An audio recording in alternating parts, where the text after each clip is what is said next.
Trigger warning. This podcast contains descriptions of various abusive situations. Listener discretion is advised. I tried to find my own counselors in the last few years, and everybody I went to didn't know how to help me. Well, we don't understand cult backgrounds, or, well, we're Christian counselors. We don't counsel people who have questions about their faith. And so you put all those pieces together, and I decided, you know what? It's time. I've got to do something. You are listening to the Preacher Boys Podcast, a podcast shedding light on decades of mental, physical, and sexual abuse within the independent fundamental Baptist movement. The testimonies shared on this podcast are told from the personal experience and perspective of the survivors. Not all legal outcomes are known or final. Any suspect is presumed innocent until proven guilty in the court of law. To find more information about the Preacher Boys podcast and upcoming documentary, visit preacherboysdoc.com or connect on Facebook, Instagram, or Twitter with the handle @preacherboysdoc. Now, here is your host, Eric Skwarczynski. All right, everybody, welcome back to the Preacher Boys podcast. I'm so excited to have Rebekah on the show today to cover quite a few interesting topics. But Rebekah, can you just introduce yourself and let people know how you got into the independent fundamental Baptist movement? My name is Rebekah Drumsta. I am now a certified professional life coach, and I work with individuals who are experiencing a faith deconstruction or who are confused about what they believe or parenting through a faith deconstruction. Also, individuals who have had a cult-like or coercive, manipulative, mind control organization background. It's quite rewarding and it can be challenging, but I realized there was a gap. And there weren't a lot of people stepping into that. The reason I chose that form of life coaching is because 4 different fundamentalist cults impacted the foundation of my own life. One of those would be the IFB denomination. And that began, how I was introduced to that was when I was 5 years old. My family had been part of the church that was a cult. It was in the Church of God, Anderson, Indiana denomination. But the pastor of that church is the one who made it into a cult. He would literally make a statement and then cause the church to divide up. If you agree with me, stand on this side of the auditorium. If you don't agree, stand on that side of the auditorium. If you're on that side of the auditorium, you have to leave and you're never welcome back. That happened with family members from my extended family as well, who then left and never came back. So my family was very, very involved in that church with bus ministry and all of these things. But after some other situations that happened, they began to realize that that was not a healthy environment. So they decided to make a radical change, left that cult behind, and joined an independent fundamental Baptist church. Before they were members, they were already leading Sunday school for little kids. And there is me at 5 years old, now in an independent fundamental Baptist church. So, did you say that your initial experience was positive within that world, or would you say that you recognized a bunch of red flags pretty early on? Well, I was 5. So when it started there, I would honestly say that for many years, as a child, it felt idyllic. I was homeschooled, and there were a lot of homeschool families, about 40, 50 homeschool families, equaling 150 to 200 homeschooled children in our church. And so during those years, it felt like we were part of a really big family. And we looked forward to going to church. We enjoyed going to church. I honestly had no idea that something was so off. Right. In the things I'd been taught about being a woman and about your roles as a woman, about who God was, about all of those things. And so it wasn't until I began traveling internationally as an older teenager that I started having questions about, wait a second, maybe this isn't absolute truth.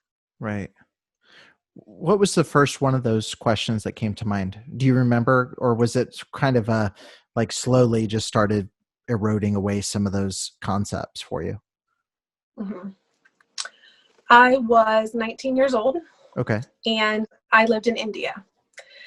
And I was actually at a ministry there. Which part of India? It was in Vishakhapatnam or Vizag. It was the largest port city. It was along the coast. And I loved the people there. It changed my life. And I began to realize I actually went once, like on a mission trip with some mutual friends, not that I'd had, not from IFB, but through my homeschooling experience. And I went for a 3-week mission trip, and then I went back and I lived there for 6 months. Okay. And I noticed the first time that people would walk 2 or 3 miles to get to church. And they'd be barefoot, and they'd get there before 7 a.m. and church didn't start till 9. And I noticed I was like, wow, they're so committed to God, and they'd be kneeling down, and they'd be praising God, and they'd be singing worship songs and crying and confessing their sins. And then the music would get there, like the worship team, if you will, would show up, and they played the drums.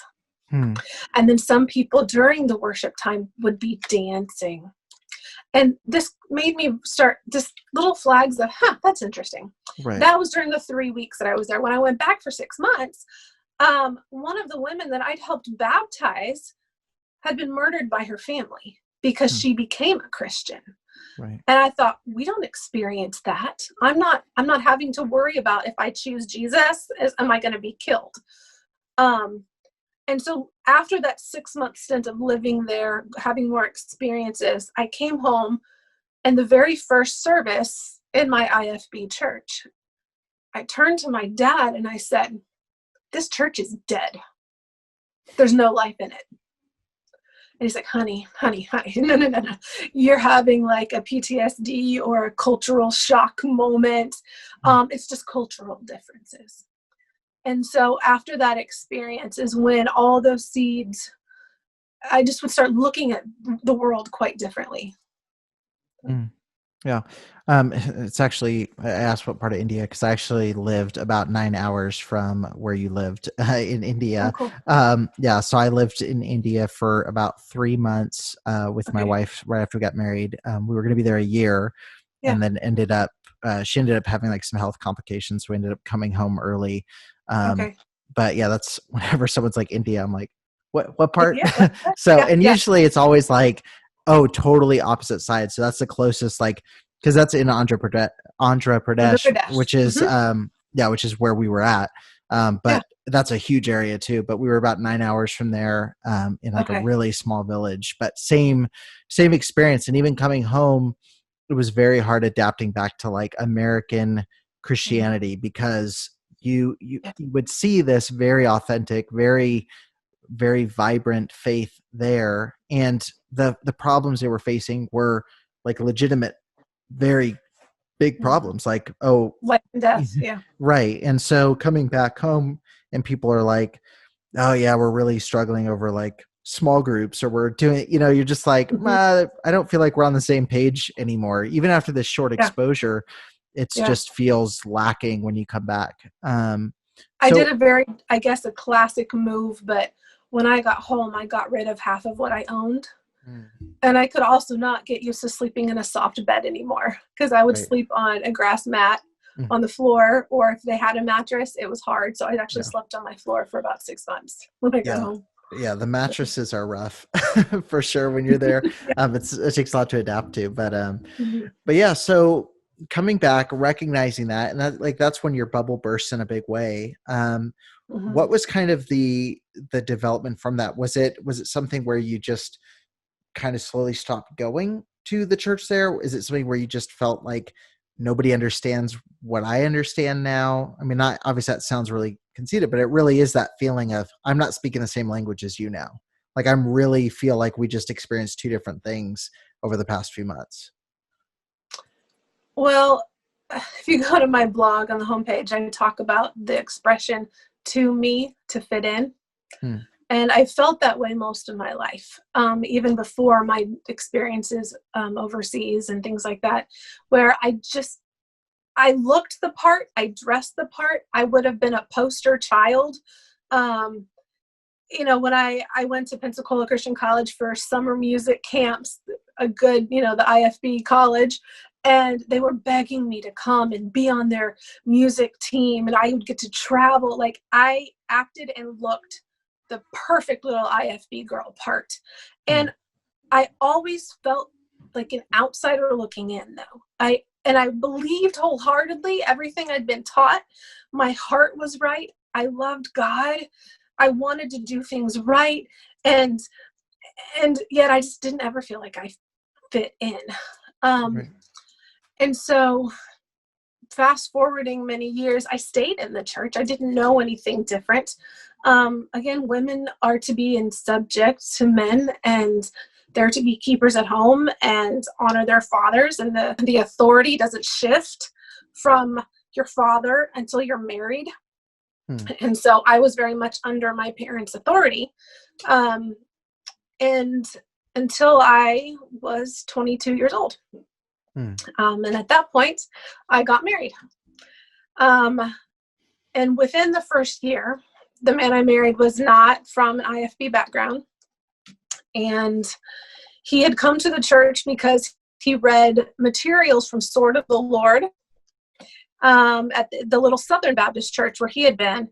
And he moved to the city where I was and was like, oh, they mentioned the name of this church in Sword of the Lord. So he came and visited and sat down behind this curly-haired, hourglass figure girl and decided to stay.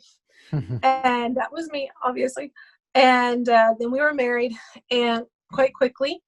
And like I said, about a year later, he says, we're leaving this church. There's something really wrong. I can't tell you what it is, but I only stayed because I wanted to marry you. I was a little bit mad. That was the church I'd been in since I was 5 years old. Right. Everybody, though, called him Rebekah's husband. People wouldn't even know what his name was. Yeah. Then she was Rebekah's husband, because Rebekah had led the VBS. Rebekah had taught Sunday school. Rebekah had done all these things in leadership positions, and Rebekah would sing solos and play the piano for church accompaniment and the choir. And so everybody referred, that's Rebekah's husband. And so that was his one big thing of saying, I need to go somewhere where I am who I am. I'm not just Rebekah's husband. But that made me angry. And but it got me out of the IFB church. Which years later, I don't like to give him too much credit, but I usually say thanks, babe, because he was right.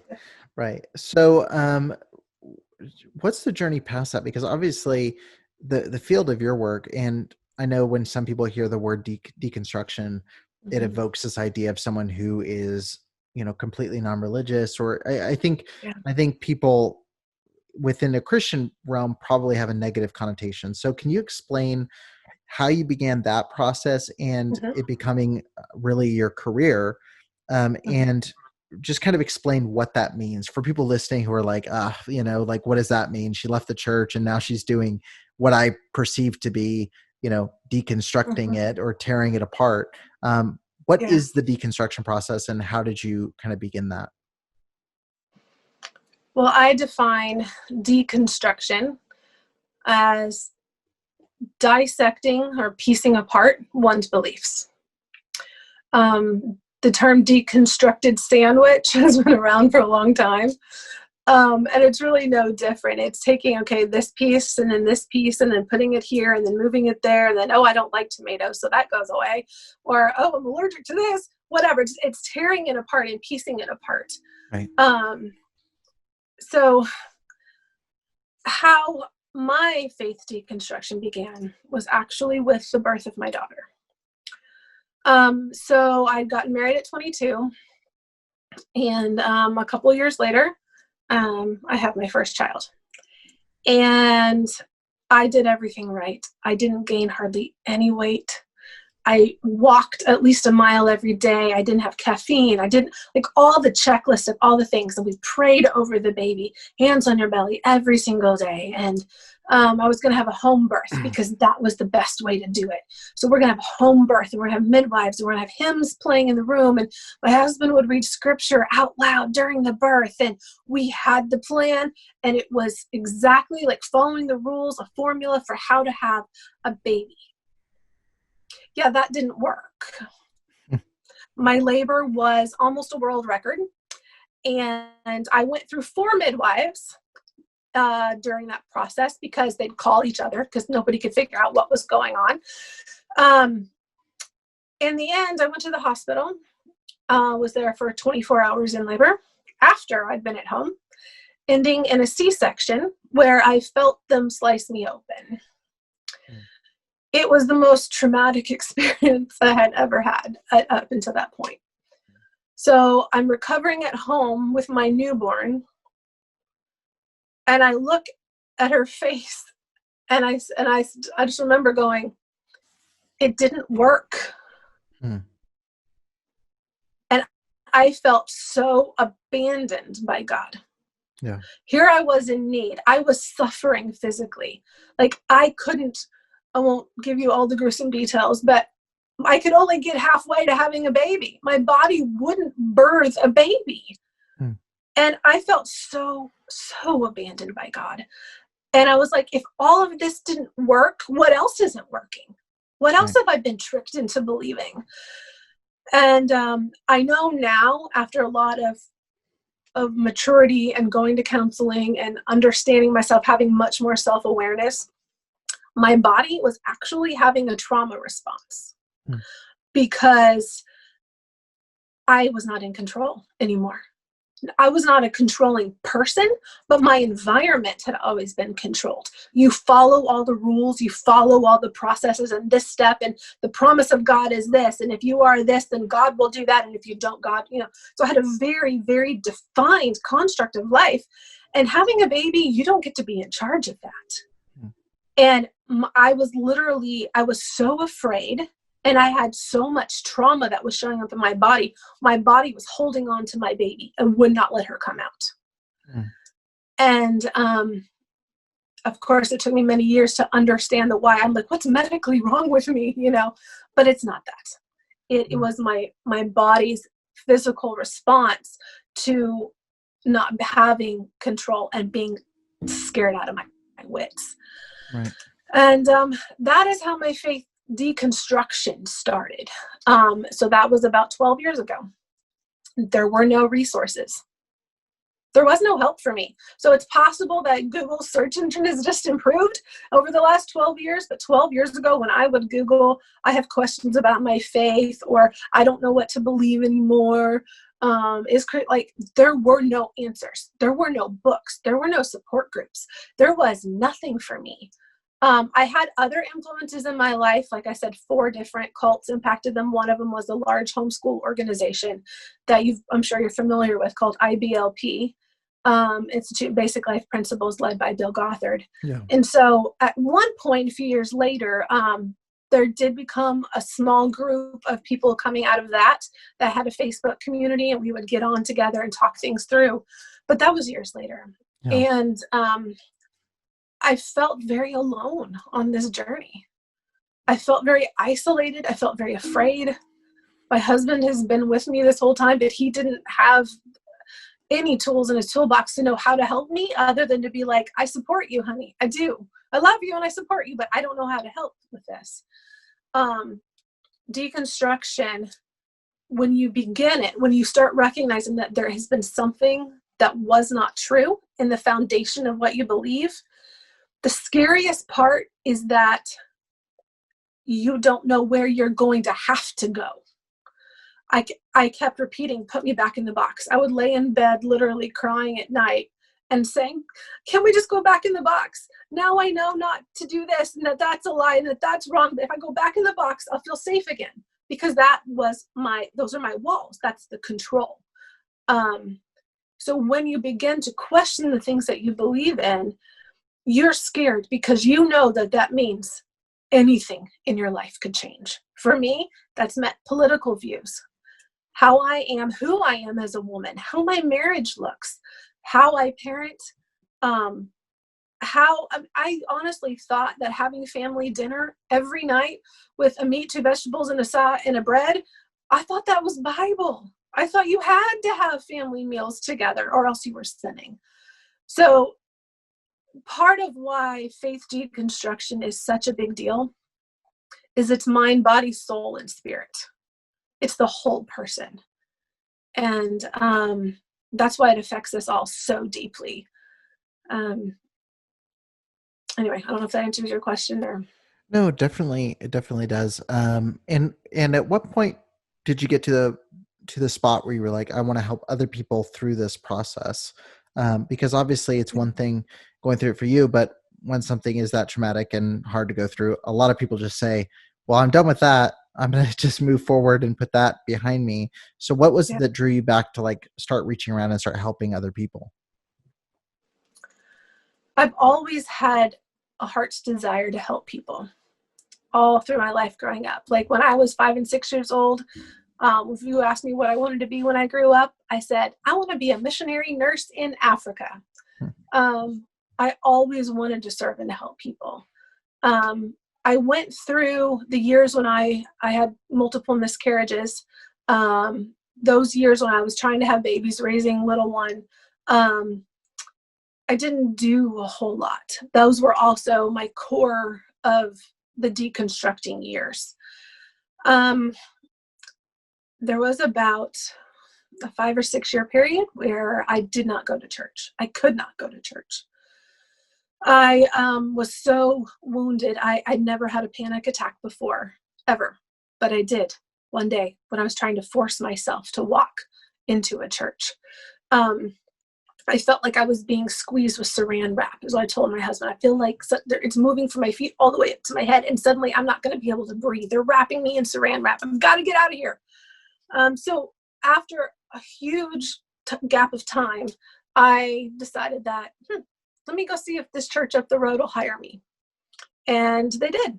I was the children's ministry director at a church. And it helped me. I thought it was a gap. I thought it was, all right, I'm at church with my family, but I don't have to go to church because I'm in charge. I don't have to sit through the worship service and a sermon and all of these things. And half of what they're saying, I don't agree with anymore anyway. But I felt like it was important for my kid to have an understanding, like something to relate to as far as a spiritual environment. That lasted about a year. And a woman came on staff, and she was going to technically be a higher ranking, I guess you would say, than I am. She was going to be. And she quickly decided she didn't like me, that I was competition. And I met her once, and a week later, I was called to a meeting and basically told it was me or her. And I said, because this for me is about serving people, and this does do nothing to help people, I'm out. And I just chose to step away. I finally, for the first time in my life, understood the term I'd heard forever of a stumbling block. So her choice to come in there, and she was old enough to be my mother. Her choice to come in there and do that literally pushed me all the way back to where I said, forget it. No, this church thing, I'm not going to do it anymore. I've been hurt again by people in the church. I gave church a chance, and look what happened to me. So when that happened, a job opened up for me actually to help with the beginnings of a new nonprofit. And this nonprofit had nothing to do with religion or faith. But all of the things that I would have on my resume, all my experiences, all my training, everything could be used through it. And so I quickly became involved in this nonprofit. And now 2.5 years later, we are serving over 9,000 people in 40 different countries who've taken at-home DNA tests and discovered that one or both of the people who they always thought was their parents is actually not their biological parent. Right. So there is a point to all these details. So I have been in that space, the mental health space, and in dealing with people who are struggling and hurting. And I began to see so many crossovers. I also started looking again, realizing I tried to find my own counselors in the last few years, and everybody I went to didn't know how to help me. Well, we don't understand cult backgrounds, or, well, we're Christian counselors. We don't counsel people who have questions about their faith. And so you put all those pieces together, and I decided, you know what? It's time. I've got to do something. And I don't see anybody stepping into this area and helping. And so right at the beginning, when I started working with establishing the nonprofit, I became a certified life coach. And then I took that even farther and got additional training in relationship coaching, because I saw that it's the families that are hurting, whether it's I'm the one deconstructing, so how do I interact with my husband and raise my kids, or the family that doesn't agree with me anymore and who's angry with me because I've come out about a lifestyle choice or a belief system. How do I navigate that? I'm hurting, they're hurting. And so that's what led me into coaching in this space.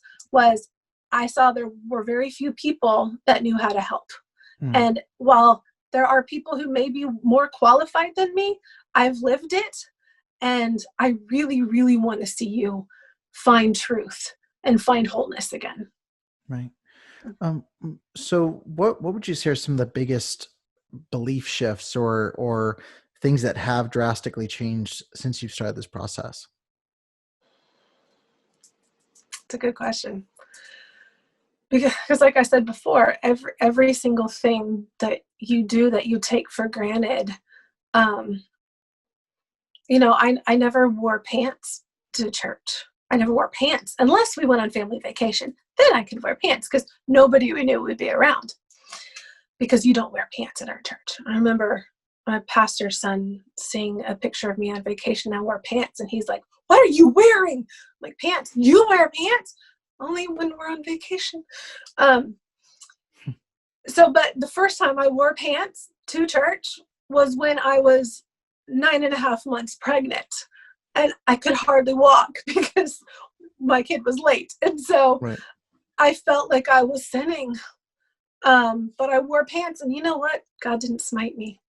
I would say the biggest part, it has affected every aspect of my life, down to how I dress, how I carry myself, how I decorate my home even. But the biggest elements would be how I see myself, the relationship I have, how my marriage works, as well as my goals and style of parenting. Those are the three biggest shifts that have had the most impact. Yes, we could go into politics. Yes, we could go into all these other areas. But as far as practically the things that have affected me the most in my day-to-day life would be how I view myself, my marriage, and parenting. Right.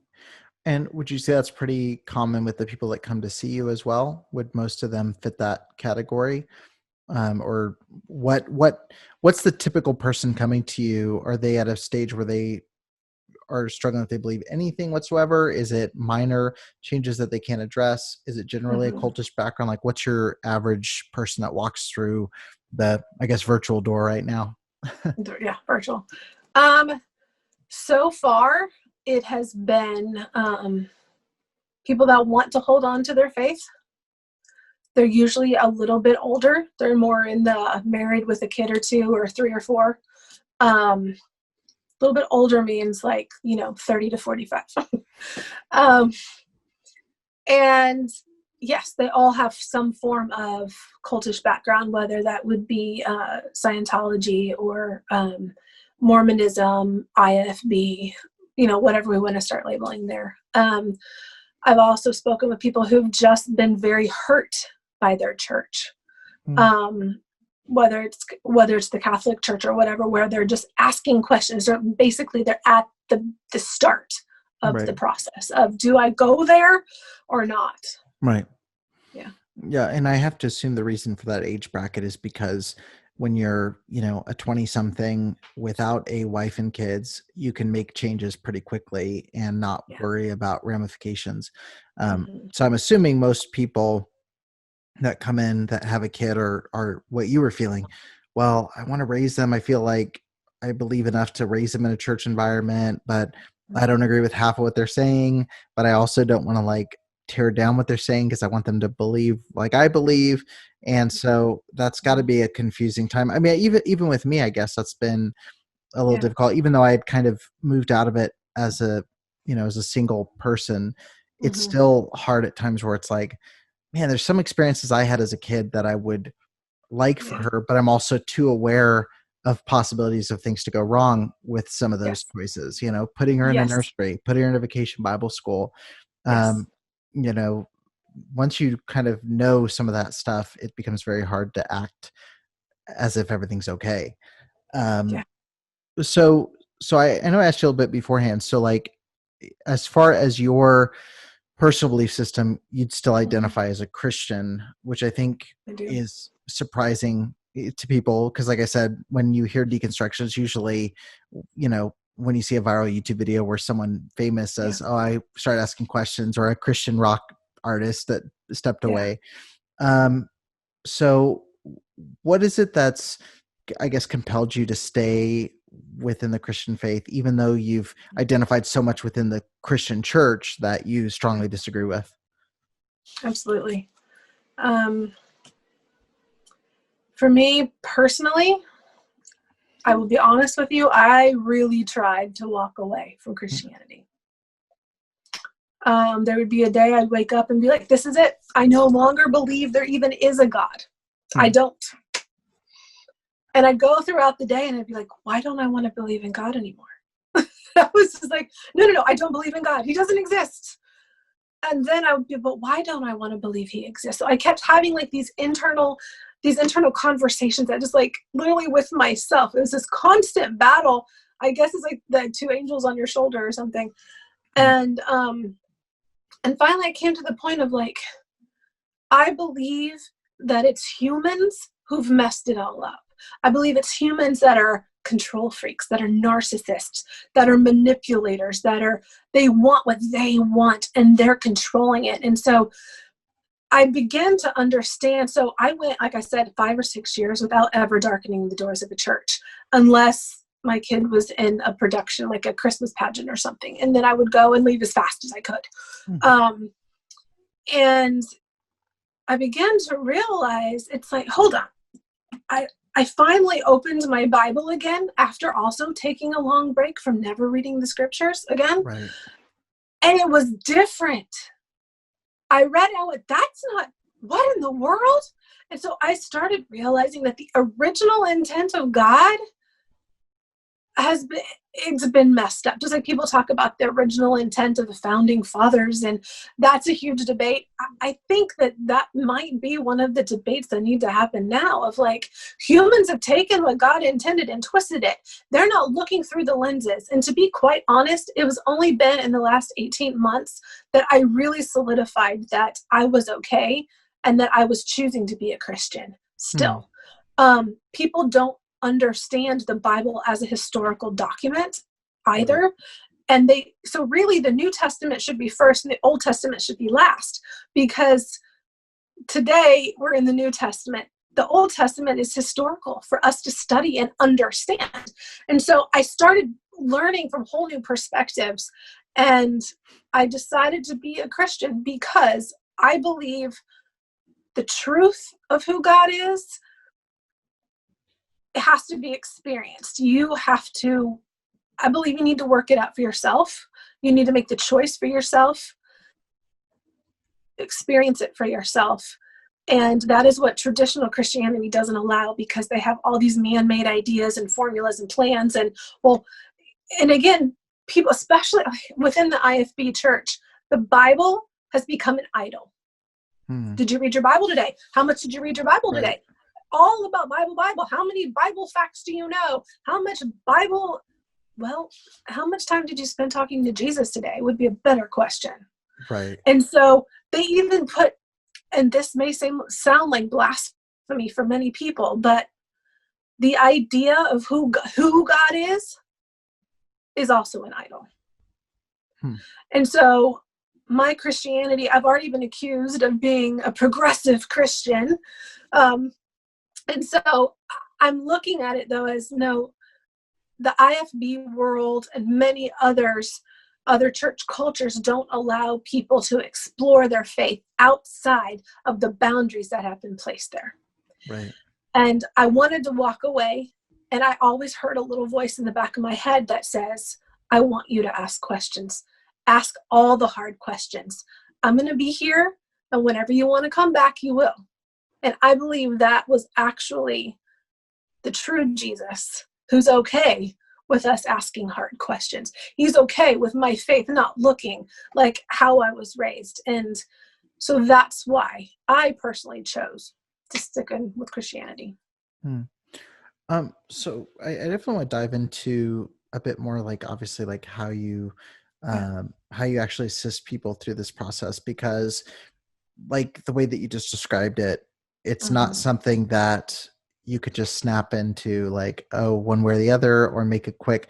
It does something that I think most people who have religious background especially are uncomfortable with. It moves away from black and white in a lot of areas.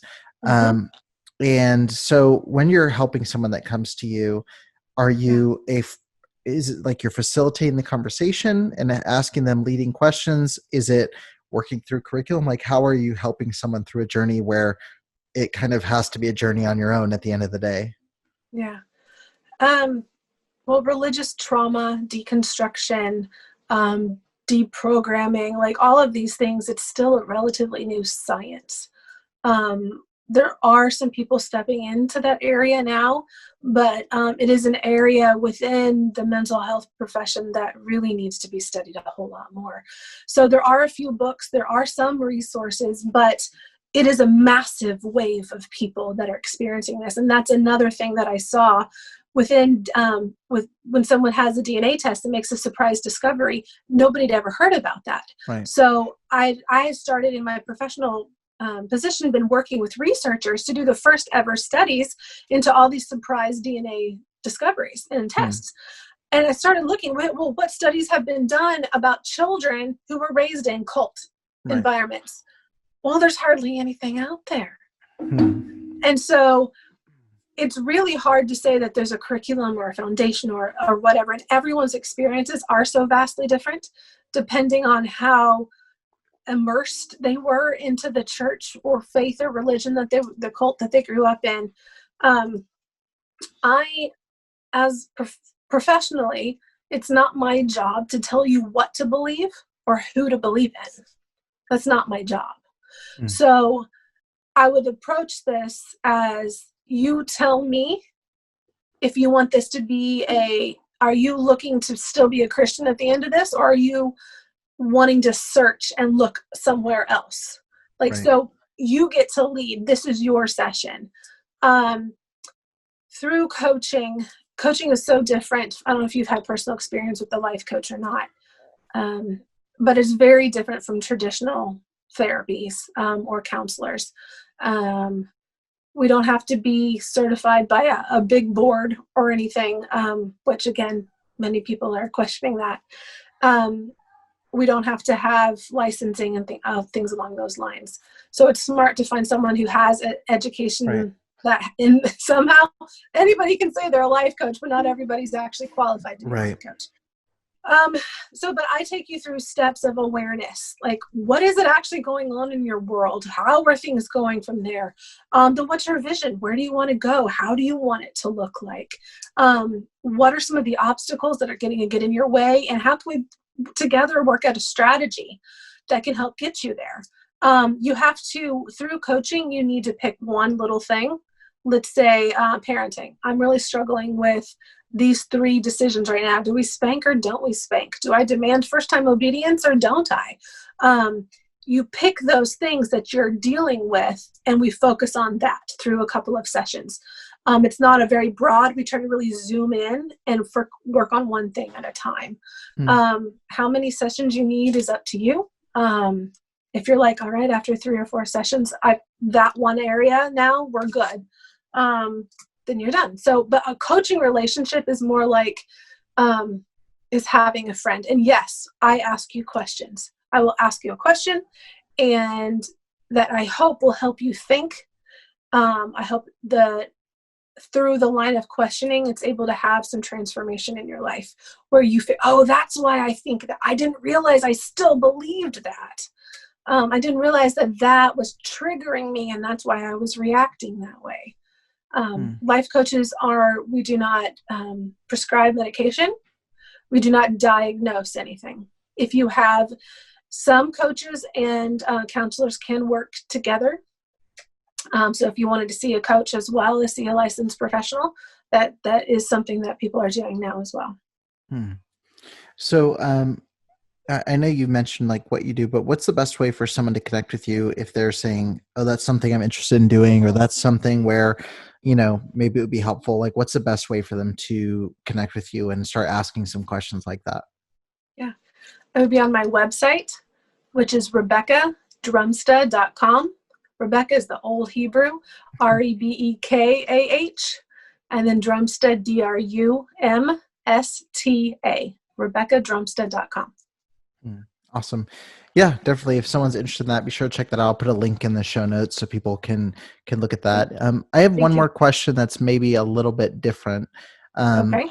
But one thing that I still identify as a Christian myself, but I do think that a lot of what you've described and a lot of feelings of trauma or extreme confusion that people feel could be avoided if there wasn't so much coercion toward belief and like guilting or manipulating.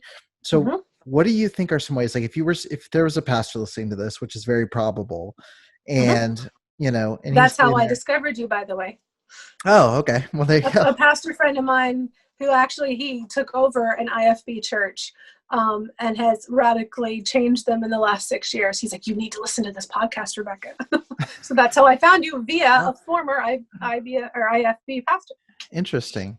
And I'm trying to deduce who it is, but no. So if a pastor's listening to this, what are some things that you feel like pastors could do when leading their church to make it where they can present their faith and present the doctrines that they believe without, overstepping bounds that can cause damage to congregants later on down the road? What are some things that you think churches should think about when dealing with leading groups of people like this? I'm really glad you asked that question, because that's where I feel like my perspective is a little different than people on both sides of the issue. I'm actually in the process of writing 2 different books. And when I'm finished writing the second book, this part will be a lot more polished and eloquent. But yes. So I feel like on both sides of this deconstruction or movement to progressive Christianity or deconverting completely, I feel like on both sides of this issue, excuse the childlike description, but people are flinging poo. They are literally, no, it's your fault. No, it's your fault. No, it's your fault. And I've been looking, and this was, again, part of the reason why I felt like I needed to walk into this world right now, was that the people I was finding online who were trying to help and who genuinely want to help people process through their mental and physical traumas coming out of whether it's IFB or any of the other backgrounds, I was seeing 2 different perspectives on this. One was they were basically shaming people for exercising their free will to stay in Christianity. Oh, how stupid you must be. Yeah. Or how horrible. How could you even stay in a faith that would ask this of you or tell you to do that?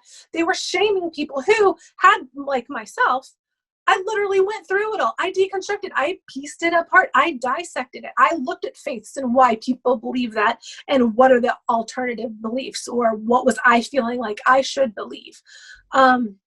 Then they were also telling people that if you are going to go through a deconstruction, that means you are going to deconvert. It may be 5 years from now, but you will deconvert.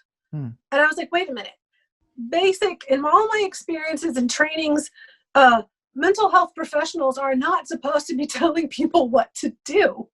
You can say, in our experience, we've seen this, or 9 out of 10 people we've worked with have had this conclusion, but they haven't been doing that. They're telling you, this is what you will decide. This is how you will do it. Right. So that set me off, like, very upset. No, that's not ethically correct. On the flip side of that, from the churches or the pastors' perspectives, and there's even been a recent book out with this whole philosophy, you throw more apologetics at them. You throw more doctrine at them. And that's how we're going to fix it. They name call, and you're not really a Christian, or you must have had more faith, or they start name calling all these people, labeling. Even the term de-churched has become a thing in the church, which to me is an offensive term. But I'm looking like, wait a minute. So I hear the term Bible as a weapon a lot. So people that are deconstructing their faith, who've been hurt, who've physically been assaulted, who have been all of these things by a church leader or their own family, but the church did nothing about it. They have all been wounded. And so when someone is deconstructing their faith and you say, well, you just need more apologetics, you just need to learn more about God, you just need all this more doctrine, so here, this will fix it. Really what you're doing is asking them to go to Starbucks and sit down with the person who assaulted them and be okay with it. Yeah. And so I feel like on the one side, those who are in the deconverted camp or, whatever, they need to be very cautious with the verbiage and their wording. Because again, the whole purpose of this is free will, right? Like most of us, you don't have the freedom to choose. You don't have the freedom to make your own decisions. You don't have the freedom. So now somebody over here is telling me I have to leave my faith or I have to do it this way. And so I feel like they need to be very cautious with how they're presenting things. On the church side, it's time to shut up and listen. Because how prideful is it to say, we have all the answers, you're the one who messed up? No. So as in any relationship, in a marriage, as a parent, you need to listen and hear the trauma, hear the pain. And then you need to be humble enough to be willing to see how even if you yourself didn't do the abusing, how the people around you or your denomination or the books that you were encouraging people to read and handing out at church, because there have been books where literally children have been killed because people followed this Christian parenting method. To sit down and humbly listen to what people are telling you. Right. Validate the trauma. Validate their pain. And when people will listen, then I might be able to trust you again. Now, there is the whole conversation to be had on, can the church even be saved as the church in general? And COVID has kind of changed the way people are doing church. And but again, that's a conversation for another day. But if you are a pastor and you realize that this is happening in your church, in your community, people around you, don't be the one who's out there throwing more apologetics and let's learn more about God because that'll solve the problem. That's not what that person needs right now. They need you to sit and listen and admit when a mistake has been made. Admit you were assaulted in your own church. That should never have happened. Right. I'm working with a network of people who we're trying to figure this out right now. We're trying to be able to provide solutions for churches. How to put things in place, how to recognize it, and how to show humility and realize we've made mistakes, our doctrine's been wrong, or our teachings have been wrong. You don't just ignore the person who's hurt. You need to listen. Right. Yeah. Oh, that's awesome. Yeah, there's a time and a place for all of that, but I agree. You have to listen before you can start just unloading your theology on somebody. I think there has to be some concession that something's been handled incorrectly and acknowledging where people are at. But I appreciate you coming on, and I hope people will connect with you, check out your writing on this stuff. I think it's super interesting because you don't often see this career path with a faith background, really. It's usually, like I said, the perception, like when you hear the word, it's such a loaded term, but I think it is important, whatever you're going to call it, to process what you actually believe. But yeah, thank you so much. And guys, if you're listening, be sure to click the link in the show notes and visit over to the website. You can set up coaching calls and things there. I think you do a free 30-minute discovery call. I do. So there's plenty of ways to connect. But I really appreciate you coming on the show and sharing with me and the audience today. Thank you so much. I appreciate it. Thank you for listening to the Preacher Boys podcast. If you appreciated the content on the show, please leave a review on iTunes and don't forget to connect with us on Facebook, Instagram, or Twitter with the handle @PreacherBoysDoc. Additional information can always be found on preacherboysdoc.com.